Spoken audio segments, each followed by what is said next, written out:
Hi, welcome to Main Street Macro. I'm Mila Richardson. And last week we got some really great news on the inflation front. You see, CPI rose by 3% from the year ago. That's the slowest pace we've seen over 12 months since March of 2021.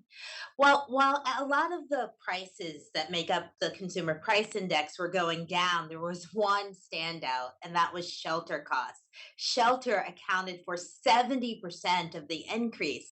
And a lot of that reason is not just that there's housing that's expensive, it's that there's not enough housing.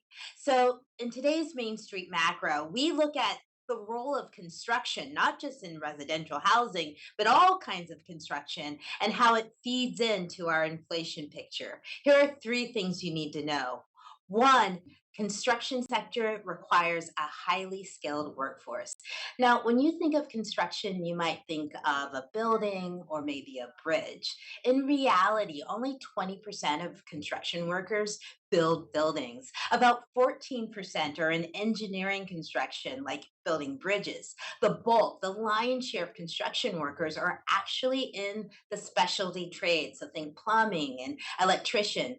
All of these sectors, though, require a highly skilled workforce. That leads often to labor shortages and high wages, which brings us to point number two. Construction workers are paid higher than the overall industry. If you look at the median salary of a construction worker, it's about $58,000 over a course of a year. Now that compares to a little over 49,000 for industries overall. And construction wages are growing faster than everybody else. They're up 5% from last year if you take all workers together, compared to about 3.8% for industries overall. Now, the final really important characteristic of the construction jobs market is how important it is to Main Street. Construction firms, those firms that are in this industry, well, most of them are smaller firms. In fact, according to ADP data, almost 50% of these firms have less than 50 workers.